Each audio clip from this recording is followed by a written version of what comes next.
Kita tahu Alkitab itu mengajarkan tentang kedatangan Yesus. Nah, yang kedua kali, bagaimana Bapak memahami makna dari kedatangan Kristus yang kedua? Apakah itu literal atau simbolis? Lalu apa saja tanda-tanda kedatangan Kristus yang Bapak yakini masih relevan bagi gereja masa kini? Ya, jadi kalau menurut ajaran Alkitab di dalam Kisah pasal 1 dan 2, Tuhan Yesus ketika naik ke surga ya disaksikan oleh ke-12 muridnya ya, ke-11 muridnya ya, 12 nanti setelah dipilih pengganti Yudas. Yesus berjanji ya akan datang kembali. Ya, jadi inilah satu janji yang Yesus Kristus sendiri ucapkan bahwa dia akan datang kembali ke dunia yang kedua kali. Lah, secara realitanya digambarkan dalam Matius 24 dan 25. Di sana tanda-tanda kedatangan Yesus Kristus. Ada gempa bumi, ada kelaparan, bangsa melawan bangsa, lalu kemudian adanya nabi-nabi palsu, ya, lalu ada perumpamaan-perumpamaan tentang gadis yang bijaksana dan 5 gadis yang bijaksana dan 5 gadis yang bodoh, menggambarkan umat manusia itu nanti didapati ada yang siap sedia untuk menanti kedatangan Yesus, tapi ada juga manusia yang didapati tidak setia untuk menanti kedatangan Yesus 2 kali. Dan kedatangan Yesus adalah real, ya semua mata akan memandang. Di kitab Wahyu pasal 1 dan 7 dan 8, ya semua ketika Yesus datang, semua mata akan memandang dan melihat. Ya, baik itu orang benar, orang yang jahat, semua akan menyaksikan kedatangan Yesus Kristus yang 2 kali. Bagaimana Bapak menjelaskan konsep akhir zaman dalam terang perjanjian baru kepada jemaat Bapak? Nah, apakah Bapak menjelaskan kepada jemaat bahwa pada akhir zaman akan ada penghakiman terakhir? Apa itu penghakiman terakhir?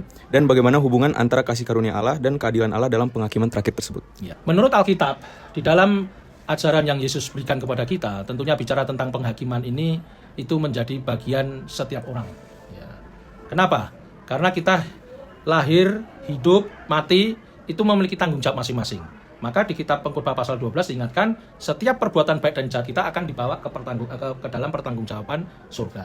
Lah tentunya bicara tentang bagaimana kita memiliki tanggung jawab ini, Bang, ini akan dihitung dengan catatan malaikat. Jadi menurut ajaran Alkitab ada malaikat yang mencatat perbuatan baik dan jahat kita. Ya. Jadi kita bersyukur hidup ini nggak hanya sendiri, tapi ada malaikat yang menjaga, melindungi kita, sekaligus mencatat perbuatan baik dan yang jahat. Namun bicara tentang keselamatan ini bukan oleh karena perbuatan baik kita. Ayo supaya kita selamat kita berbuat baik terus. Padahal kita belum tentu satu hari bisa berbuat baik 1, 2, 3, 4 kali belum tentu. Kecenderungan hati kita justru berbuat jahat dan jahat. Nah tentunya bicara kasih karunia di dalam Efesus 2:8 kita diselamatkan oleh kasih karunia, yakni kita percaya kepada Yesus Kristus. Jadi dengan kata lain, Bang, bahwa perbuatan baik ini adalah atau kehidupan kita ini memang dituntut tanggung jawab kita adanya berbuat baik dan dijauhkanlah perbuatan jahat, tapi itu dihitung dalam pengadilan nanti di surga. Tapi untuk keselamatan itu adalah kasih karunia. Jadi yang tidak layak akan menjadi layak. Ya, jadi maka di sini tidak boleh sombong rohani kita. Oh, aku yang benar, aku yang sering rajin ke gereja, aku yang sudah berbuat baik, aku yang sering pelayanan. Nah, belum tentu nanti kita bisa masuk surga. Tapi ada orang yang jahat seperti penjahat di sebelah kanan Yesus, dia hanya pesan sebentar kan? Yesus, ingatlah aku. Padahal kapan dia ke gereja? Kapan dia kasih persembahan persepuluhan?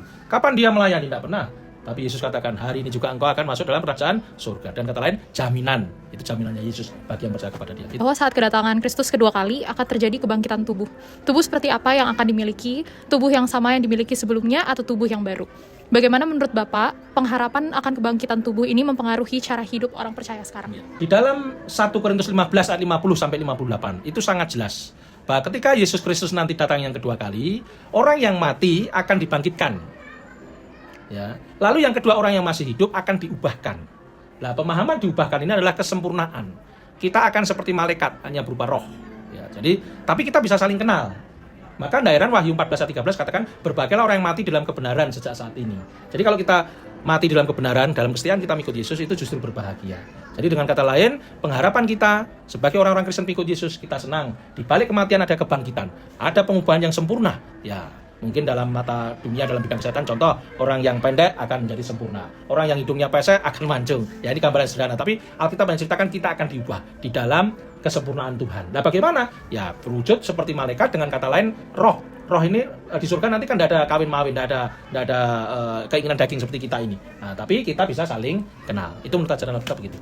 Bagaimana Bapak memahami kerajaan 1000 tahun dalam Wahyu 20 ayat 1-6? Apakah dipahami sebagai literal, simbolis, atau keduanya? Bapak pasti tahu perbedaan penafsiran terhadap kerajaan 1000 tahun ini. Bagaimana Bapak menjelaskan perbedaan interpretasi tentang Wahyu 20 kepada jemaat Bapak? Ya, kalau di gereja masa Tuhan ke-7, pemahaman kerajaan 1000 tahun itu adalah masa milenium setelah Yesus dan malaikatnya turun ke dunia ini, semua mata memandang, orang yang mati yang dalam kebenaran Tuhan akan bangkit, orang yang percaya akan diubah.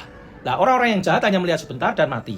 ketika nanti kita masuk surga, itu selama, kalau kita Wahyu katakan kurang lebih kita akan bertamasya 7 jam. Jam untuk beriringan angkasa baru masuk dalam kerajaan surga.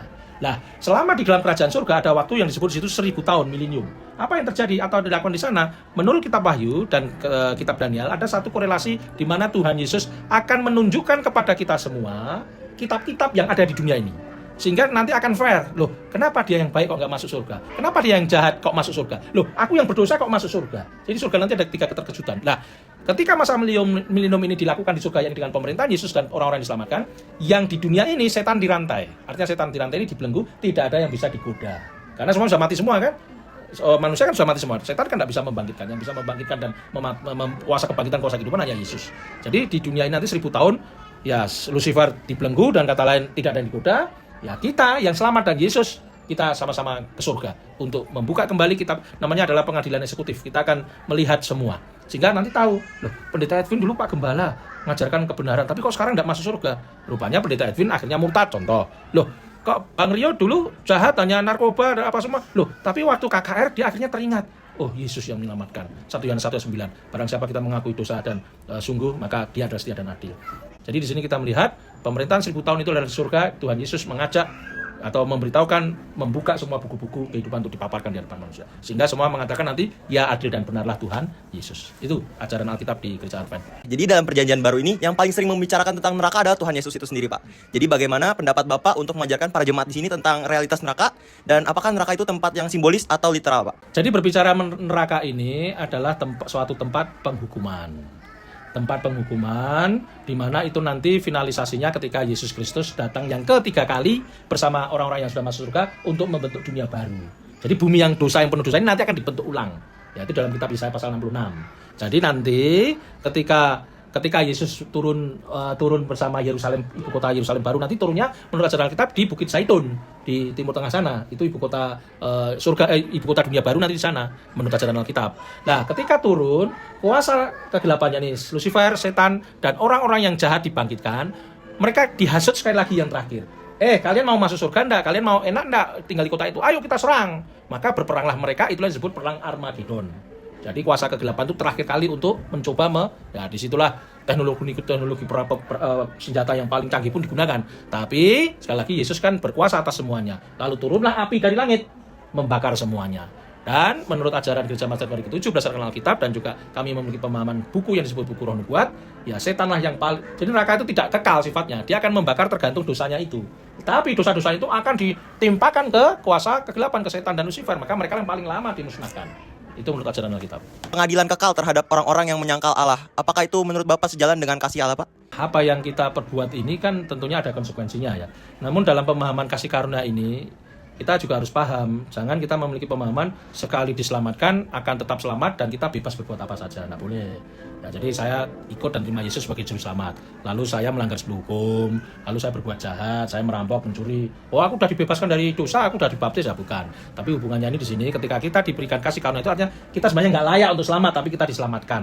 Nah, untuk pengadilan kekalian tadi dimaksud adalah proses pengadilan ilahi untuk menyatakan di alam semesta ini bahwa Tuhan Yesus Kristuslah yang benar. Kuasa setan yang salah. Nanti sebenarnya setan bisa dimusnahkan ketika pertama kali memberontak ya, menurut Yeskiel 24 dan 2-28 ya. Ketika memberontak Lucifer melawan Yesus seperti bintang ya, seperti malaikat itu sebenarnya bisa dimusnahkan. Tapi Tuhan Yesus kan sifatnya adil. Tidak bisa langsung semerta-merta memusnahkan. Biarlah semuanya alam semesta ini menyaksikan. Itulah dimaksud proses pengadilan ini. Ya, itu pengadilan Tuhan ya. Jadi berbeda dengan kita. Pengennya umpama saya nggak cocok dengan Bang Rio, ya sudah ditangkap, dipenjarakan, nah, kira-kira gitu supaya finish ya kan. Tapi kalau Yesus tetap masih memberi kesempatan. Tapi ya kembali ke masing-masing, mau ndak terima Yesus, mau ndak hidup sungguh-sungguh taat dan setia mengikut firman-Nya. Oke. Kami ingin meminta nasihat dari Bapak sebagai orang-orang muda, kira-kira bagaimana kami harus hidup sambil menunggu masa penantian ya. Okay. Ya, nasihat Yesus kepada murid-muridnya di Alkitab, pertama, berjaga dan bersedia. 5 gadis yang bijaksana, 5 gadis yang bodoh kan jelas. Yang bijaksana itu memegang minyak dan pelita. Pelita itu firman Tuhan, minyak itu Roh Kudus. Jadi kita harus tiap hari suka membaca firman Tuhan. Tiap hari. Jangan tidak pernah apa. Terus buat status. Saya kalau butuh hikmat, saya buat Amsal Sulaiman itu kan 31 pasal. pasal 1 tanggal 1. Kan 1 bulan kan 31 hari. Ya dari situ aja kita belajar.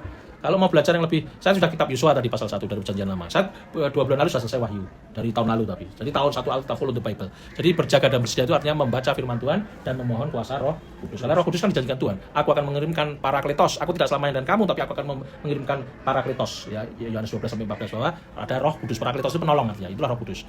Ya, yang kedua nasihatnya di dalam Wahyu 14 di dalam Wahyu 14 ayat 1 sampai 6 dan mengingatkan kepada kita, takutlah akan Allah dan sembahlah Dia.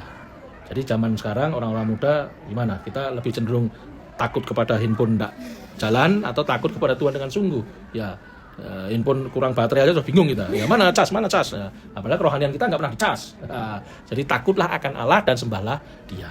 Ya, itulah nasihat-nasihat yang Yesus sendiri ajarkan ya. Berjaga dan bersedia, artinya kita harus butuh firman Tuhan, butuh Roh Kudus, beribadah menurut iman percaya masing-masing. Lalu yang kedua ya takutlah akan Allah dan sembahlah Dia, artinya kita harus menjadikan Tuhan Allah itu subjek hal yang utama dan terutama untuk penyembahan hidup kita. Kalau Perjanjian Baru katakan apa? Kolose 1:16, Tuhan Yesus itu adalah protokokos yang terutama dan paling utama. Itu nasihat menurut Alkitab untuk kita. Ya. Kita tahu bahwa di Alkitab itu mengajarkan tentang kedatangan Kristus yang kedua kali. Jadi bagaimana Bapak memahami makna dari kedatangan Kristus yang kedua? Apakah itu literal atau simbolis? Apa-apa saja tanda-tanda kedatangan Kristus yang Bapak yakini masih relevan bagi gereja masa kini, Pak? Iya, jadi kan kalau bicara tentang kedatangan Kristus yang pertama, itu bicara kepastian. Kenapa? Karena ketika Yesus naik ke surga, itu malaikat langsung bilang, dia akan datang seperti waktu kamu lihat dia naik. Nanti dia juga akan turun dengan cara yang sama. Itu berbicara dia kedatangan yang kedua kan. Jadi bicara tentang apa? Tadi kedatangan Kristus itu adalah sebuah kepastian. Jadi bukan angan-angan gitu kan. Itu kepastian. Kemudian bagaimana kita memahami, memaknai itu? Artinya betapa bersyukurnya kita yang percaya kepada Kristus karena kita punya Kristus yang akan kembali menjemput kita. Itu menjadi pegangan kita. Jadi tanggung jawab kita adalah mempercayai akan hal itu. Kemudian, apa yang menjadi tanda-tanda dengan kita mempercayai itu? Artinya kalau saat ini bicara tentang kedatangan Kristus, dia kan Alkitab menuliskan bagaimana saat-saat ini tentang kehidupan yang makin lama. Contoh sederhana, orang semakin mencintai dirinya sendiri, hidup di dalam hawa nafsunya, kemudian berbicara tentang bagaimana perang dan segala macam terjadi. Tapi itu adalah hal yang bicara tentang masa-masa. Dan itu menjadi tanda yang nyata. Kalau kita baca di dalam kitab Yudas, itu lebih jelas lagi. Bahwa sebelum kedatangan Kristus itu, bagaimana pengece itu hadir. Kalau baca di Yudas 1 ayat 17, 18, 19. Kemudian orang hidup dalam hawa nafsu. Kemudian mereka justru mempertanyakan, benarkah itu akan terjadi? Bukankah dari dulu gak pernah terjadi? Kita bisa juga baca di dalam Matius pasal 24. Itu berbicara tentang itu. Mereka bahkan tidak percaya. Ada aliran-aliran tertentu yang nggak percaya. Karena dari zaman nenek moyang, dari zaman Nabi, dari PL sampai Perjanjian Baru, para Rasul sudah menyampaikan, bahkan Kristus menyampaikan. Tapi sampai sekarang kan nggak ada. Belum datang-datang. Kenapa bisa begitu? Waktu Tuhan bukan waktunya manusia. Sederhananya seperti itu. Bagaimana Bapak menjelaskan konsep akhir zaman dalam terang Perjanjian Baru kepada jemaat Bapak? Apakah Bapak menjelaskan kepada jemaat bahwa pada akhir zaman akan ada penghakiman terakhir? Apa itu penghakiman terakhir? Terus bagaimana hubungan antara kasih karunia Allah dan keadilan Allah dalam penghakiman terakhir itu, Pak? Iya, bicara tentang kedatangan Kristus sudah pasti akan dibarengi dengan penghakiman. Itu biasa dikenal dengan hari Tuhan. Artinya ketika hari Tuhan itu datang, penghakiman itu terjadi. Penghakiman itu terjadi adalah apa? Pemisahan antara orang benar dan orang yang tidak benar. Sekarang muncul pertanyaan, di mana keadilan Allah? Kenapa harus ada pemisahan? Bukankah Tuhan itu begitu mengasihi manusia? Tapi Alkitab mencatat kan yang percaya dan yang melakukan, ya kan? Tapi yang tidak, enggak. Terus bisa nggak kita protes? Bisa nggak protes? Secara manusia? Bisa aja. Bisa aja. Tapi ingat, protes kita dalam konteks sebagai manusia berdosa. Cara berpikir manusia berdosa begitu. Tapi dalam konteks Allah, manusia nggak punya hak untuk memprotes hal itu. Karena itu adalah apa? Ketetapan Allah. Iya kan? Jadi nggak mungkin kita akan memprotes hal itu. Jadi kalau kita bicara tentang penghakiman itu pasti terjadi juga. Karena apa? Itulah dimana memisahkan kalau bahasa Alkitab antara gandum dan lalang. Kan dibiarkan hidup sama-sama. Tapi waktunya tiba, ketahuan mana lalang, mana gandum. Hanya dipisahkan dan dibakar. Saat kedatangan Kristus yang kedua kalinya itu akan terjadi adanya kebangkitan tubuh. Tubuh seperti apa yang akan dimiliki? Tubuh yang sama yang dimiliki sebelumnya atau tubuh yang baru? Bagaimana menurut Bapak pengharapan akan kebangkitan tubuh ini mempengaruhi cara hidup orang yang percaya sekarang?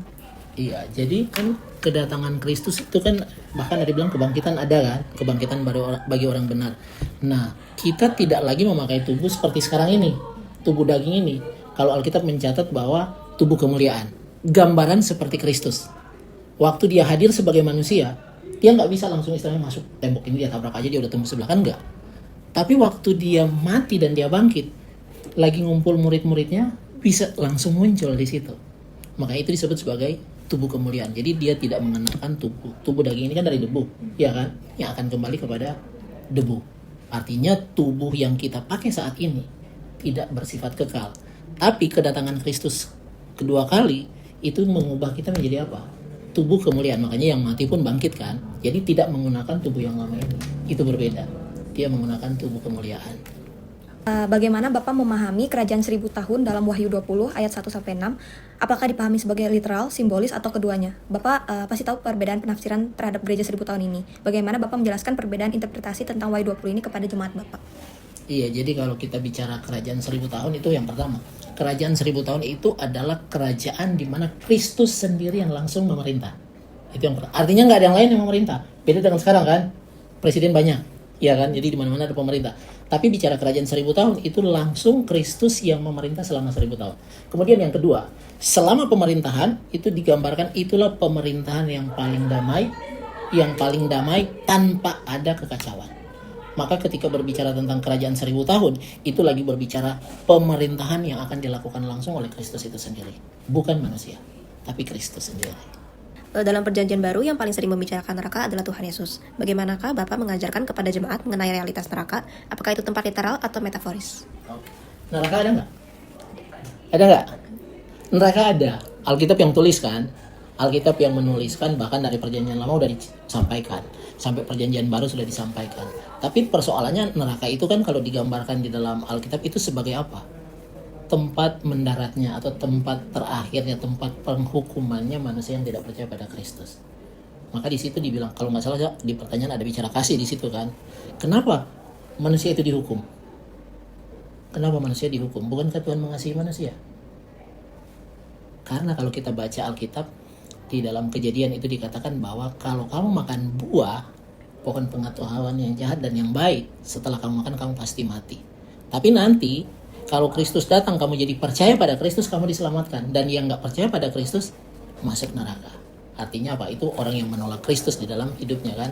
Makanya Alkitab menuliskan bahwa siapa yang percaya pada Kristus menerima kuasa sebagai anak-anak Allah. Jadi dari sini kita bisa melihat bersama bahwa ketika berbicara neraka itu adalah sesuatu yang pasti terjadi karena memang ada. Yang kedua, itulah tempat penghukuman yang terakhir bagi manusia yang berdosa. Mungkin untuk pertanyaan selanjutnya, bagaimana Bapak menjelaskan keadilan Allah dalam menghukum kekal manusia di neraka bagi mereka yang menolak Kristus? Apakah menurut Bapak penghukuman kekal konsisten dengan kasih Allah? Bagaimana Bapak menjelaskan menurut ketegangan ini? Iya, di sini yang orang suka bilang, kan Allahnya orang Kristen tuh pengasih penyayang. Kok bisa menghukum seperti itu? Iya kan?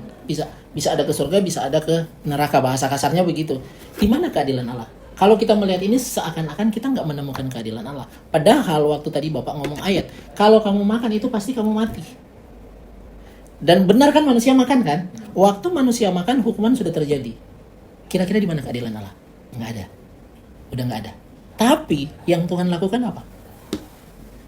Yang Tuhan lakukan Mengampuni. maka nubuat itu disampaikan. Kalau kita membaca di dalam Kejadian pasal 3 ayat 15, maka di sini lagi bicara keturunan dari iblis itu akan meremukkan tumit. Sedangkan keturunan perempuan bicara nanti keturunan yang Maria kan akan meremukkan apa? Kepala. Itu bicara tentang disalib. Maka nubuat itu digenapi melalui Kristus. Sehingga ketika Kristus hadir dikatakan apa? Bagi yang percaya. Yohanes 3 ayat 16 apa? Karena begitu besar kasih Allah akan dunia ini, sehingga Ia mengaruniakan anaknya yang tunggal, supaya setiap orang yang percaya kepadanya tidak binasa, melainkan beroleh hidup yang kekal. Di Kejadian tadi, kalau kamu makan mati. Keadilan Allah itu muncul ketika apa? Tuhan menyampaikan itu. Kasihnya yang begitu besar. Dia tetap hukum loh. Tapi yang dia selamatkan yang mau percaya pada dia, yang mau menerima dia. Maka harusnya kan setelah makan buah itu kan langsung dibinasakan aja manusia ini kan. Tapi enggak. Masih ada keluarga yang dipilih oleh Tuhan, siapa? Keluarga Nuh. Itu bicara keadilan Allah. Pertanyaan, kenapa Nuh dipilih? Alkitab bilang dia saleh, takut Tuhan kan? Tapi kalau bukankah semua manusia udah berdosa? Iya kan? Itulah keadilan Allah memilih salah satu orang. Dan nggak ada yang bisa menghalanginya. Maka di sini kita bisa melihat keadilan Allah adalah ketika dia menjatuhkan hukuman, dia juga mengangkat manusia itu, khususnya yang menjadi percaya padanya, untuk beroleh hidup kekal, sekaligus hukuman tetap berjalan. Mungkin dari Bapak sendiri apa ada nasihat untuk kami dan juga bagaimana seharusnya manusia itu menanggapi masa penantian sampai Kristus datang yang kedua kalinya? Nah sekarang yang kita harus lakukan dalam masa penantian ini, kalau bahasa Alkitab apa? Berjaga-jaga, waspada. Nah karena dibilang apa? Dia datang seperti apa? Matius 24, pencuri kan? Dia datang seperti pencuri. Dan nggak ada yang tahu. Nggak mungkin pencuri ngasih tahu kan kalau kapan dia datang. Bapak juga lagi mikir kenapa dalam kalimat dia datang seperti pencuri. Ternyata sederhananya, karena tidak ada yang tahu. Itu aja. Kemudian dikatakan kan dalam penantian ini Tuhan bilang apa? 1 harinya Tuhan berapa tahun bagi manusia? 1000 tahun. Artinya apa? Waktu yang cukup banyak ini menjadi waktu penantian kita. Maka waspadalah dalam penantian ini. Berjaga-jagalah. Kalau Alkitab mengatakan akan muncul pengeji, akan muncul orang mementingkan diri sendiri, mencintai diri sendiri, memuaskan diri sendiri. Tapi buat kita yang percaya pada Kristus dalam masa penantian ini, justru kita semakin waspada. Kenapa banyak orang yang jatuh? Karena nggak waspada. Kenapa banyak orang yang hasil dari perkuliahan nggak bagus? Ya karena dia nggak serius menjalani hidupnya. Kenapa banyak orang pacaran putus? Nggak serius membangun hubungan. Iya kan? Ini bahasa sederhananya ya kalau Bapak gabung-gabung sedikit. Jadi dalam masa penantian ini betapa seriusnya kita hidup. Karena kalau enggak, wah berbahaya sekali. Sangat-sangat berbahaya. Maka di Alkitab dikatakan, karena kita tahu kita sekarang dalam masa penantian, betapa serius, kudus, dan sucinya hidup ini dalam penantian itu ketika Kristus datang. Jadi iman Kristen itu luar biasa. Jadi jangan sampai salah, jangan pikir karena kalian muda, santai lah, masih panjang perjalanan. Hati-hati, tiba-tiba Tuhan datang besok, kita lagi nggak siap kan repot. Masa kita jadi ngumpulnya di Karawaci doang? Harusnya kan kita ke surga kan. Jadi masa penantian kita harus berjaga-jaga dan waspada menjalani kehidupan kita sebagai orang yang percaya.